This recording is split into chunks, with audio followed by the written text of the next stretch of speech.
I looked at my dad's bank account and saw nearly $600 million in it. I thought to myself, this money is all mine now. I don't need you anymore. After my kind father-in-law passed away, I was still grieving when my husband came to me and casually dropped the news that he wanted a divorce. It turns out he was only showing his true colors after getting his hands on the $600 million inheritance from his father. He saw me as nothing more than an ATM, just waiting for Dad to pass away so he could live a lavish life without having to work. I had seen glimpses of his true nature before, but I never realized he was this awful. Before I knew it, I was clenching my fists, angry at myself for being fooled into this marriage. I could accept being deceived, but I couldn't stand him speaking badly about my kind father-in-law. Fine, I said, hand me those divorce papers. I snatched the papers from my husband, signed them quickly, and threw them back at him. All right, the rest is up to you, I told him. Yeah, leave it to me, he replied, smugly. He offered to send my belongings, and I walked past him, out of the living room, and left the house. I knew my husband would regret divorcing me. Sure enough, he called me later, panicking when I explained that the $600 million was just a fantasy. My name is Mary, I'm 45 years old, and I work in sales. My husband John is also 45, and he used to work in sales, but now stays at home. There's a story behind him becoming a homemaker, but to explain that, I should start with my first husband.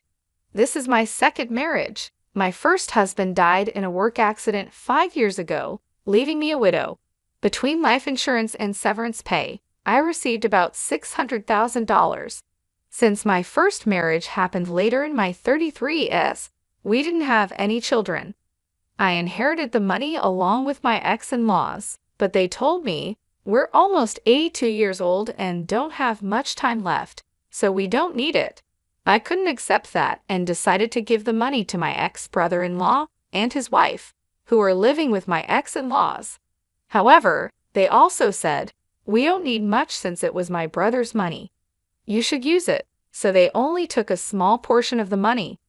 In the end, after paying a significant amount in inheritance taxes, most of the money ended up with me. Combined with our savings and the fact that I had a job, I became fairly well off by the age of 41. But even with all that, sitting alone at home and looking at the numbers in my bank account, I felt empty. When I came home from work, no one was there, and no one ever would be. The bed beside me stayed perfectly made, just as it was before I went to sleep. The worst part was when I accidentally made breakfast for two. As I took a bite of the second piece of toast, I thought, this must be what it feels like to have a hole in your heart. I really wanted to take some time off, but I had to keep working, so I went back to my job with this emptiness inside me, constantly feeling a sense of void. I desperately wanted someone, anyone, to listen to me, and that someone turned out to be my current husband. When I told him about my husband passing away and how I had to take some time off because of it, he said, I'm sorry for any inconvenience. I quickly replied, No, it was no inconvenience at all. Besides, your husband was a lucky man to have someone who cared for him so much. I'm sure he was very happy. He then shared a bit about himself, saying, as for me, I'm terrible at relationships. Even when I do date someone, I get dumped quickly. I know it's because of my careless personality, but it seems hard to change who you are. My husband and I were business acquaintances before we got to know each other better. I knew he was a cheerful person, so when I visited his company, I ended up telling him everything. Normally, anyone would find such a dark and heavy story off-putting, but he listened quietly and then cheered me up with some light-hearted jokes. His words and smile seemed to fill a bit of the hole in my heart. He continued to listen to my stories, and we started meeting outside of work. One day, while we were talking, I accidentally dropped a receipt, and he jokingly said, Wow, my wallet is twice as thick with coins. You dropped a receipt, and we both laughed. I need to organize it, but it's such a hassle. When he tried to pay at a store, receipts started falling out as he pulled out some cash. I picked up the receipts and handed them back to him, and he stuffed them back into his wallet, complaining about the coins. It seemed like the receipts were also making his wallet bulky. "You're like a kid, John," I teased.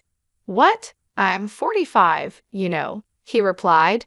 Just as he said, he was a bit careless, but watching him, I felt the hole in my heart slowly start to close. We kept meeting privately, and a year later, he told me he had feelings for me.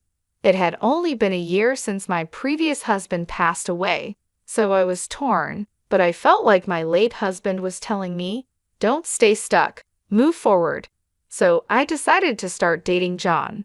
People around us had their opinions, but making that important decision helped me begin to heal.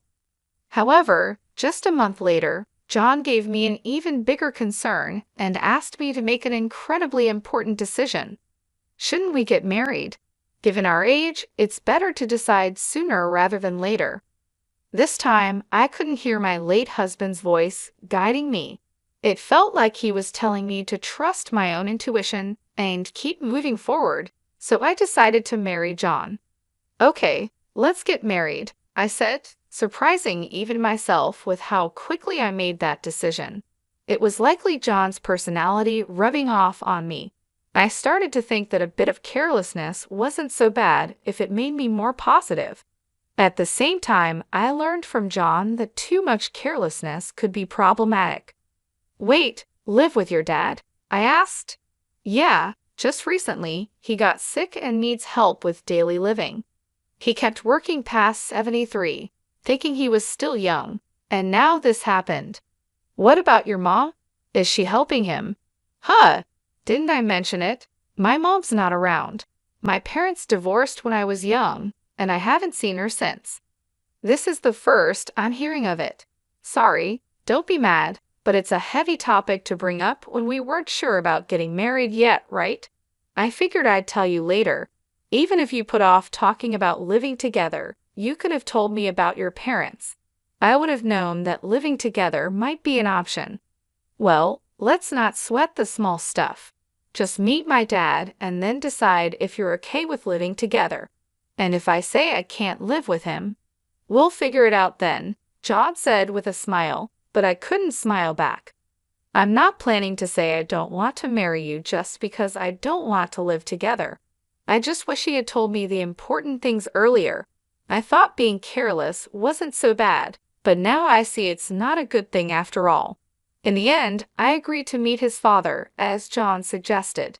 Then I began to understand what he meant by small stuff. "Your house is pretty big," I said.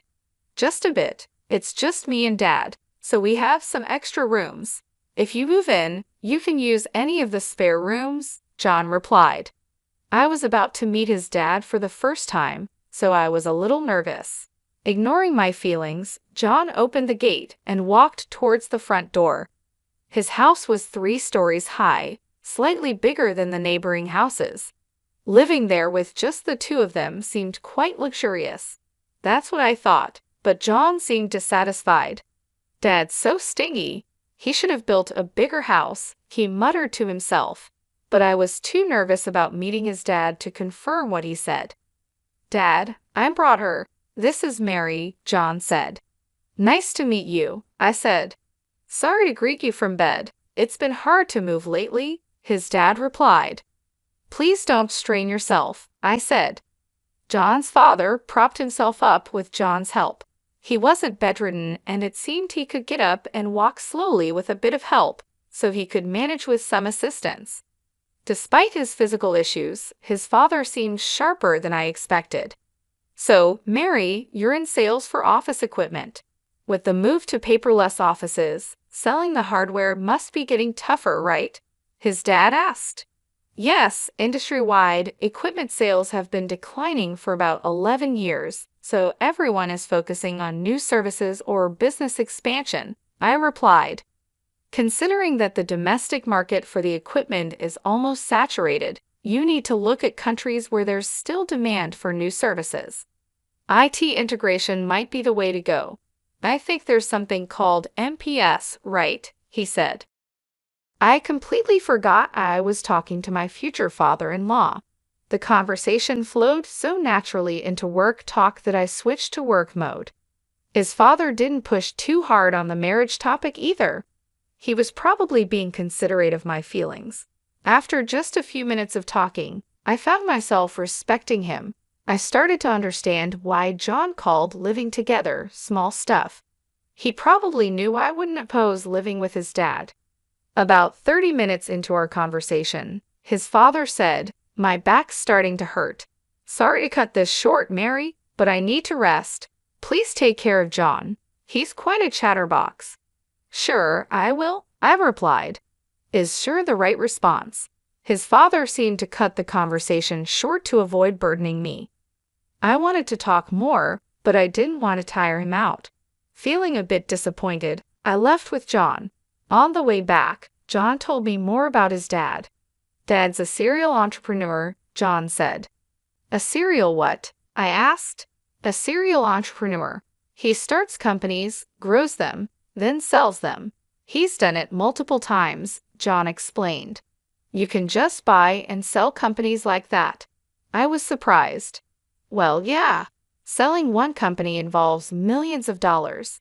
Starting and growing a company also needs a lot of money, so the sale isn't all profit. But still, Dad's pretty well off. He just doesn't like to spend. He could build a mansion that would make jaws drop, but he doesn't," John said. "Don't you know much about his work?" I asked. "He doesn't talk much about work or money. He never hired me for his companies or taught me how to make money. Living at home is the only way he spoils me. If he's got so much money, he could spoil me a little more, don't you think?" John replied. "Your dad probably has his reasons," I said. It seemed his father was quite an impressive person. It made sense that John might feel overshadowed by him. Given how incredible his father is, John probably got compared to him a lot, so it's understandable that he'd have some complaints. "By the way, why did your mom leave? Your dad seems so kind. It's hard to imagine their marriage not working out," I asked. "Mom spent a lot and wanted an easy life. After the divorce, people only came after Dad's money, so he decided never to marry again. He focused on work instead. With that much money, he could have spent a bit, don't you think?" John answered. "I don't believe in spending money just because you have it," I said. From what John told me, it seemed his mom relied on his father's money, so I couldn't agree with John on this point. But I think his words came from feeling inadequate compared to his father. Later, I talked with John about living with his father. His father currently relies on John for help and also gets assistance from a home helper when John is at work. I thought my husband and I would continue working while getting help from a home assistant to take care of my father-in-law. However, John surprised me with a different idea. "I want to quit my job and take care of Dad," John said. "What? Quit your job?" I was shocked. "Dad's such an incredible person, right? I feel like I haven't done anything for him all this time, so from now on, I want to support him without relying on a caregiver. I'll be like a homemaker," John explained. "I'll take care of the house too," John said. "Are you sure you won't regret quitting your job?" I asked. "I'd regret not doing anything for Dad more.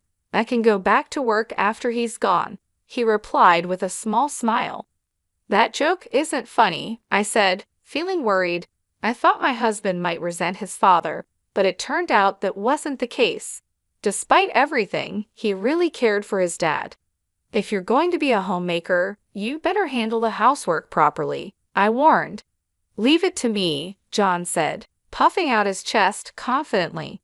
Since my father-in-law would cover his own expenses and my income would be enough for the two of us, I decided to leave the housework to my husband.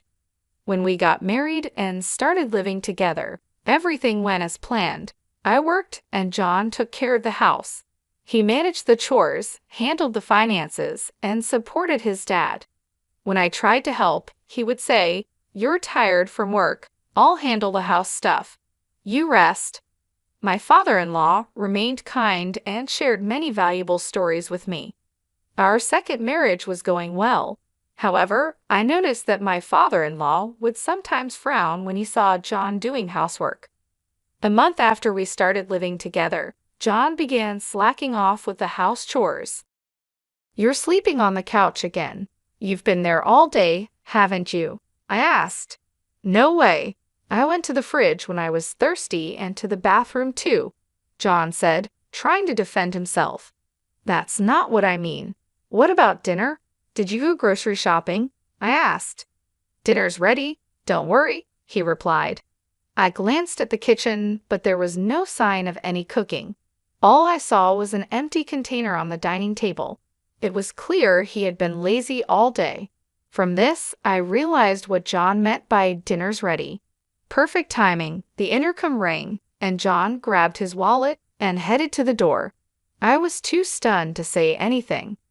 John had only handled the housework diligently for the first 3 weeks. After that, he gradually stopped doing anything, and I ended up cooking, cleaning, and doing the laundry. It's typical for someone with a careless personality to start strong and then quickly slack off. Caught up in the excitement of getting married, I hadn't foreseen this.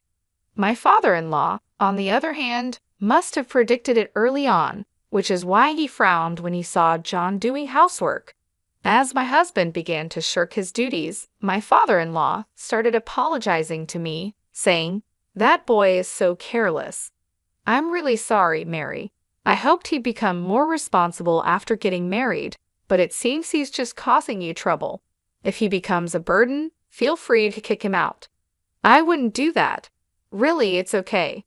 "I'm sorry. I've tried to correct him, but he's just, well, you know." "It's okay. But he isn't neglecting to help you, right?" I asked. "No, he does help me, at least a little," I replied, noticing a slight change in my father-in-law's expression. It was clear that John wasn't completely ignoring his father, but he also wasn't doing a third job. Still, my father-in-law was probably downplaying the situation to avoid any conflicts between us. "I'm sorry," I said. "No, Mary, you don't need to apologize," my father-in-law replied. With just one word, "sorry," he seemed to understand what I was feeling. We both apologized, and there was a bit of awkwardness between us. To break the tension, my father-in-law quickly changed the subject with a brighter tone. "Oh, I'm doing some end-of-life planning and need your help. I'm not confident in John handling it." "End-of-life planning? It's not as negative as it sounds. I just want to avoid any trouble later." "Got it. If there's anything I can do, I'd be happy to help." Talking about John made us both cautious, so we ended up avoiding discussions about him and housework. It was an uncomfortable way of being considerate, but there were also thoughtful gestures that made me happy. "Is there anything inconvenient at home?" my father-in-law asked. "Not really, but the bathroom could use some fixing." I had just wanted the water heater checked, I said, but my casual comment turned into something much bigger. "Wait, what's this?" I exclaimed when I saw the changes. My father-in-law had contacted a contractor he knew, and they completely renovated the bathroom. Not only were the tub and shower replaced, but the walls and floors were redone with special coatings to resist grime, and the drain was redesigned to make cleaning easier. They even installed a bath lift to help my father-in-law get in and out easily. "Now I can enjoy a nice clean bath, and it's easier for me to get in and out," he said. It was an extravagant use of money, and this happened a few times where a small request turned into a huge upgrade. I learned not to ask my father-in-law for small favors lightly, yet my husband still called him stingy. I couldn't understand how John could see it that way, given how generously his father spent money. Out of curiosity, I asked my father-in-law about his most extravagant spending. "What's the most luxurious thing you've ever done?" I asked. "I started a seafood company in Germany, built the office and the factory from scratch. That cost a fortune." "A company in Germany? That's impressive, but it was work, right?" "Well, yes and no. I did it because I wanted to, so it was more like a hobby." "Why seafood in Germany? Was it because it was profitable?" "No, I had no knowledge or connections and didn't think about profits. Germany exports a lot of seafood, and we import a lot of it. I love seafood, so I thought I could make money and eat all the food I wanted, he said, looking happier than I'd ever seen him. He must have really enjoyed that time, but if he just wanted seafood, he could have bought as much as he wanted. Starting a company overseas seemed extravagant. Do all successful people think this way? It's a world far beyond the understanding of an ordinary person like me. It made me realize that my father-in-law wasn't stingy. He was just careful about when and where to spend money. My husband just didn't understand that. One day, my husband burst into David's room and vented his frustration at both of us. You listened to Mary's requests, but not mine. Are you talking about the bathroom? You use it too, right? And since cleaning is easier now, it's a big help to you as a homemaker, right? Mary gets to enjoy a nice bathroom, and it's convenient for me too. No one loses here, David replied calmly. My husband clicked his tongue loudly and stormed out, slamming the door behind him. I'm really sorry, I said. It's fine, but why don't you listen to your son's requests? I asked. He's like his mother. When he has money, he spends it without thinking. Even with a lot of money, you need to understand its value and how to use it wisely. I've tried teaching him that many times, but he's still the same, David said, his expression turning somber. Since that day, my husband had become even more neglectful. Not only did he stop doing anything around the house, but he started causing unnecessary trouble. Whose motorcycle is that outside? Did you buy it? No one else's motorcycle would be here. I yelled at my husband as soon as I got home from work, but he just polished an expensive-looking golf club in the living room without even looking at me. My husband had stopped doing housework and started buying whatever he wanted. I wouldn't complain if he was spending his own money, but he was using my bank account without permission. You get your requests granted by Dad. Let me have a bit of luxury too, he said, trying to justify his actions. He had been diligent as a homemaker at first, and I hadn't seen this lazy side of him before we got married.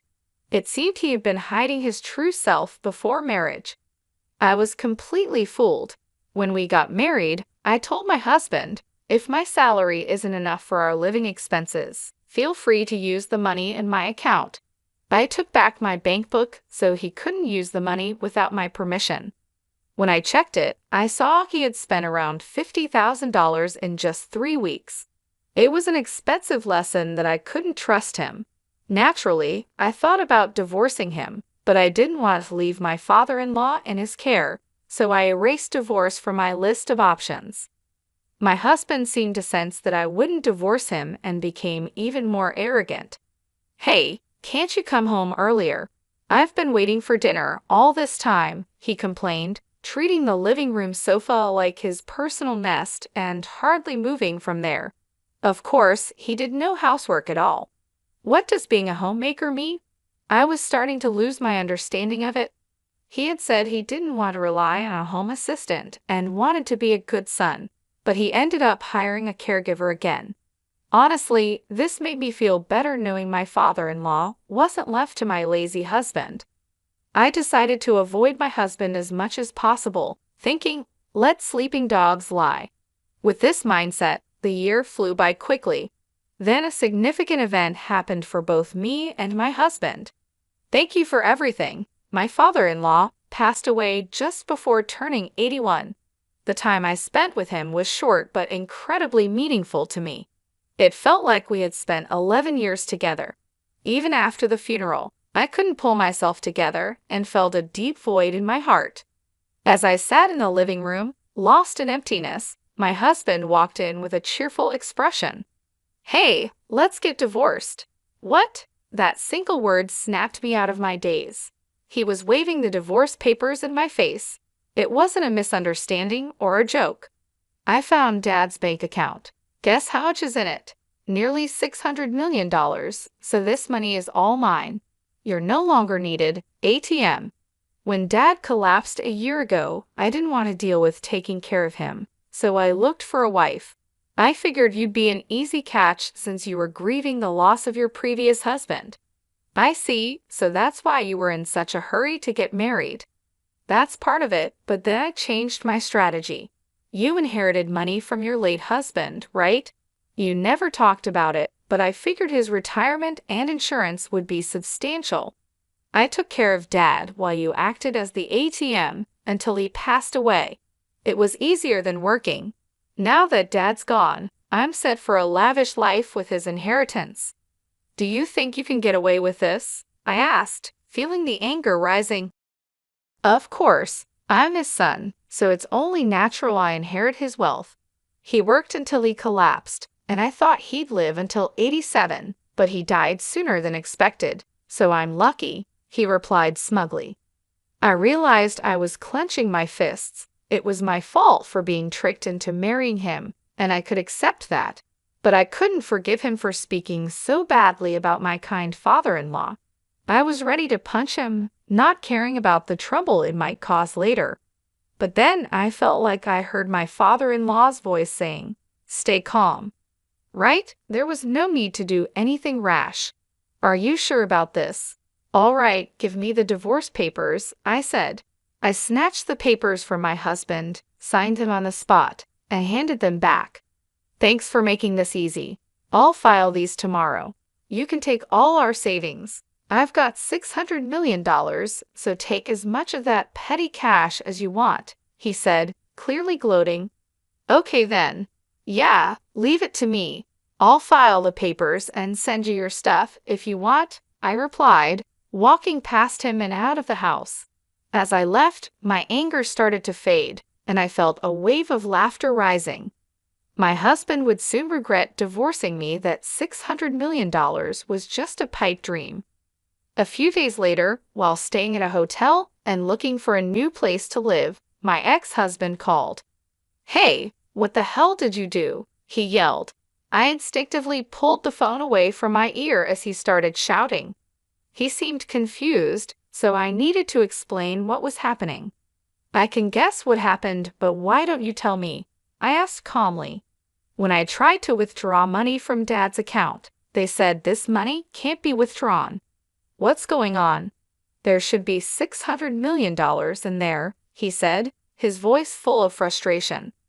Looks like you didn't know. Since your dad didn't spoil you, you never took an interest in his affairs, right? And he never discussed his work with you, I explained. Stop with the riddles. There's money, right? He demanded. Yes, there's $600 million, but it's collateral, so you can't touch it, I replied. Collateral? He asked, his voice shaking. That's right. The money is in the account, but it's untouchable, like a pie in the sky. Also, that money is about to be used to pay off debts, so it'll be gone soon, I explained. You're kidding. There's $600 million, and I can't use any of it. His voice grew quieter as he started to panic. I knew about the $600 million being collateral because I knew about the $600 million being used as collateral because I helped with my father-in-law's end-of-life planning. He had asked me to handle things if anything happened to him.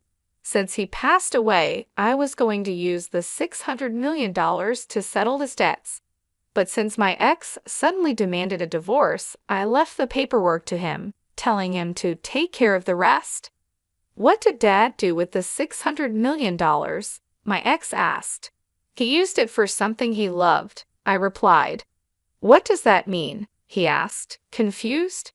At over 72, Dad decided his next job would be his last and used his savings for something he enjoyed, that seafood processing and distribution company in Germany he always talked about. He trusted the management to locals and planned to enjoy his retirement here, but it was a huge failure, and he lost almost everything.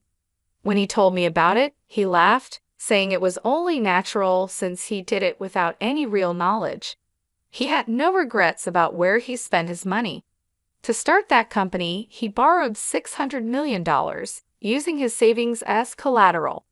But it turned into debt, so he planned to repay it with another job. That seemed impossible, but he didn't think so. Even with the debt, he kept enough money for his retirement. In today's world, where many struggle in retirement, it's impressive. However, while sorting out the Germany company, his health declined. When that happened, he renegotiated his repayment plan with the bank. Given his long history of high-value transactions, they trusted him. He told them, "If I can't work anymore, take the collateral." They agreed to a 2-year grace period, after which the debt would be paid off with the collateral if he couldn't work. That year is up, and it's time to settle the debt. So this $600 million is debt repayment money, and will soon be zero. My ex asked, his voice filled with shock. Exactly. Didn't you find another bank account? There should be one for living expenses. Yeah, I found one with $80,000 in it. That's money you can use freely. It's your inheritance. $600 million turned into $80,000. Why didn't he prepare more for his retirement? My ex wondered, clearly surprised. I was surprised by the $80,000 too, but knowing him, he probably planned to add more if needed. He seemed capable of anything. And it looks like you haven't checked the will yet. Will? Dad told me he'd leave me about 20%, my ex said. We're divorcing, so you could contest it as infringing on your rightful inheritance, but I'd like to honor his wishes. I hope you'll agree to the 20%, I said, noticing he was breathing heavily. He thought he'd get $600 million, but the amount kept shrinking, and now he was panicking. Why did he waste so much money? He could have bought anything with $600 million, my ex yelled, frustrated. Yelling at me won't change anything. He was happiest when he talked about that time, so he had no regrets. It was his money, and he used it. He planned to repay the debt himself, so no one can complain. You just jumped to conclusions and got ahead of yourself, I replied. Why are you so panicked? I asked. The truth is, I thought I'd get $600 million, so I spent all my own money. My account is empty, he admitted. What? Seriously? I was shocked. My ex-husband had been spending money he didn't even have yet. Now that we were divorced, he couldn't rely on my savings anymore, and he was currently unemployed. I finally understood why he was so panicked. Still, you have a roof over your head and a house, so you can rebuild your life, right? I suggested. I'm almost 54, unemployed, and have only a little savings. What's going to happen to me? Please help me, he pleaded. Me? You have savings and a job, don't you? Why should I help an ex-husband? You're suffering the consequences of your own actions, I said firmly. Please, let's pretend the divorce never happened, he begged, but I ignored his pleas and hung up the phone. Having a careless personality is definitely not a good thing. With that thought, I went back to looking at property listings.